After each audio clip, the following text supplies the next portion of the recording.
Platíquenos, ¿la reforma educativa de Enrique Peña Nieto ya se acabó?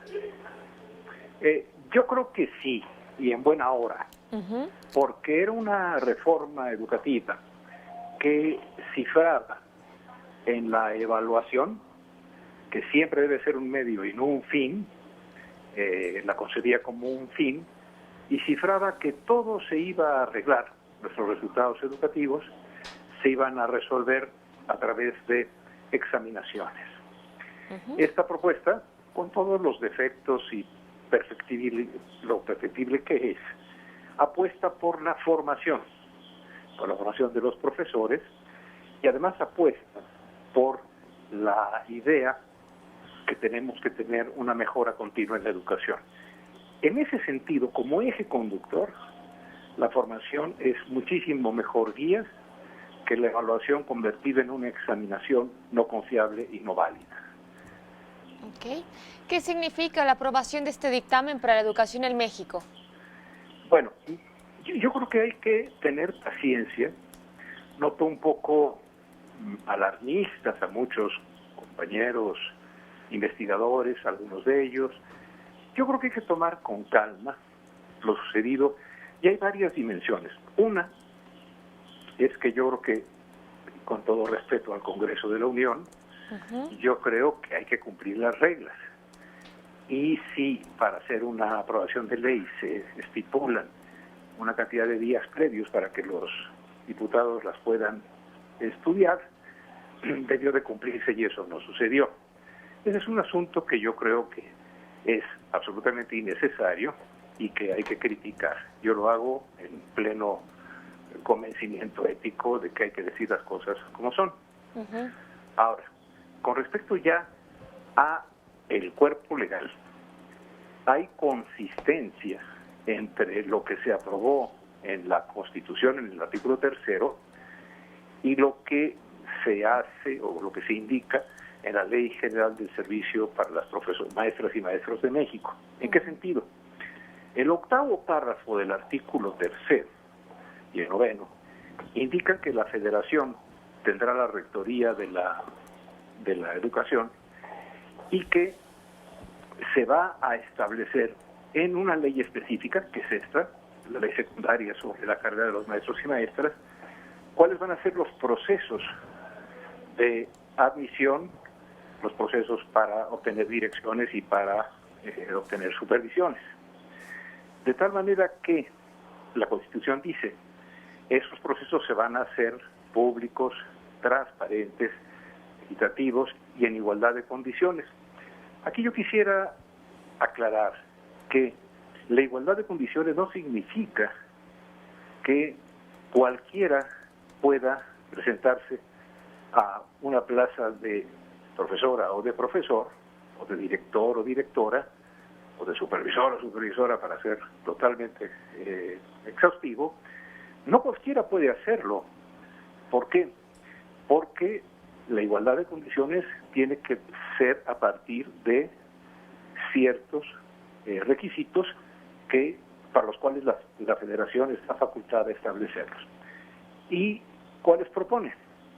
Bueno, propone que esos procesos garanticen que hay conocimientos para poder coordinar procesos de aprendizaje, que exista formación pedagógica, eso es elemental. También que haya un promedio en la carrera alto, también que haya actualizaciones, que se haya ido a actualizaciones, etcétera. Entonces, sí es facultad del Congreso, a través de la ley correspondiente, establecer cuáles son los requisitos. Una vez establecidos los requisitos, hay igualdad de condiciones cuando todos los que aspiran tienen esas condiciones de un fenómeno multifactorial, como indica la ley. Y, digamos, creo yo que hasta ahí es impecable la coherencia entre la reforma del artículo 3º y esta ley que la reglamenta en materia de admisión. Pero hay algunas cuestiones que no quedan claras que ojalá en el Senado se aclare. Porque hay una parte en que se dice que para fortalecer a las escuelas normales, a la Universidad Pedagógica y a los centros de perfección del magisterio, a los egresados de las escuelas normales se les va a otorgar, una vez terminados sus estudios, una plaza. Así es. En ninguna parte de la ley dice pase automático, ¿eh? Es decir, esa es una manera cargada de cizaña para referirse al asunto. Lo que dice es que se les asignará plaza una vez terminados los estudios.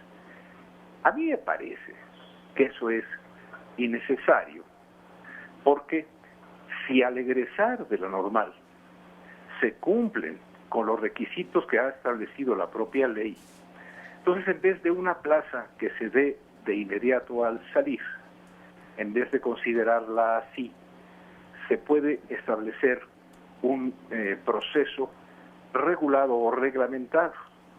Y ese proceso regulado o reglamentado se puede dar con toda transparencia y publicidad cuando ocurra en las normales, la pedagógica o los centros de actualización del magisterio.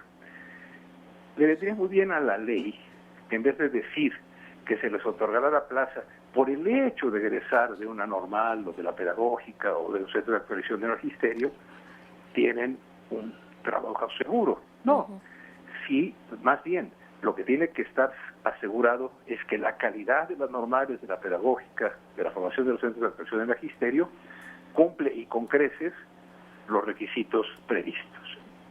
A mi juicio, eso beneficiaría mucho a las normales, a las escuelas formadoras de profesores. Y por otro lado, no se puede decir que se va a fortalecer a estas instituciones y en el proyecto de presupuesto otorgarles 40% menos de lo que tenían el año pasado. Allí es donde una cosa es el proceso legislativo y otra cosa es pues donde se asigna el dinero, y donde uno pone el dinero está el corazón, ¿no? Sí. Y esas cuestiones yo creo que merecen ser revisadas en el Senado, que es colegisladora, y para hacerlas más claras.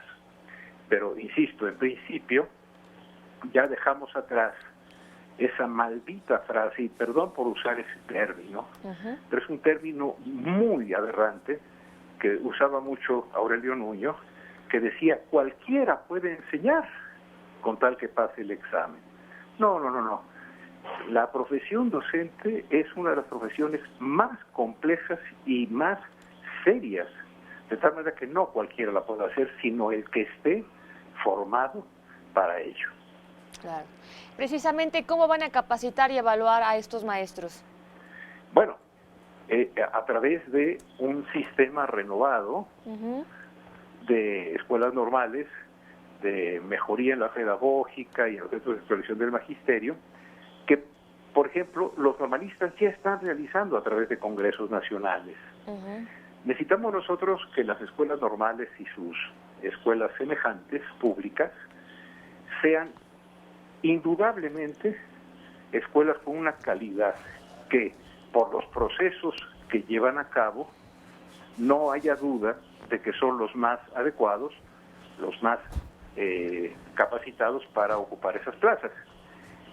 Yo pensaría que están bien las características que estipula la ley y para la cual tiene facultades la Federación.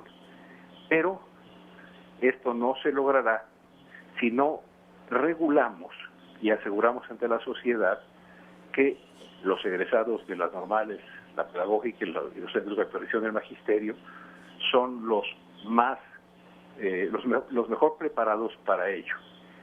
Si también hay personas que con formación docente, capacidad de coordinar el proceso de aprendizaje y también con promedios altos, etcétera, tienen interés, están por ley capacitados para concursar. En ese sentido, no fortalece las normales decir que el hecho de egresar de ellas, como quiera que haya sido el pasaje por esas escuelas, ya da un puesto de trabajo. No, eso no las fortalece, porque parecería que se les está haciendo un favor, y no. se les está reconociendo en la medida en que se comprometan con el país, muchas ya lo hacen, a tener los mejores procesos formativos. Por ejemplo, todo estudiante normalista, desde el principio de sus estudios, asiste a escuelas cercanas o anexas a las normales y desde el primer año ya es un observador de los procesos educativos reales. No está pensando en un salón de clases imaginario o en un salón de clases finlandés.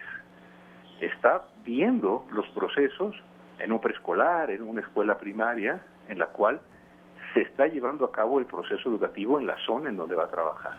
A mí eso me parece una gran virtud. Okay. ¿Es coherente entonces la Ley General del Sistema para la carrera de los maestros y maestras?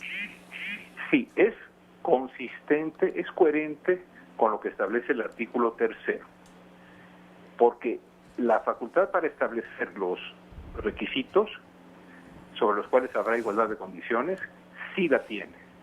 Ahora, en otros artículos es perfectible, para que quede claro, en su caso, por qué razón, de manera reglamentada, no de manera simple, los egresados de estas escuelas públicas son los que van a tener preferencia. Por ejemplo, hay otro artículo en que dice que tendrán preferencia los profesores.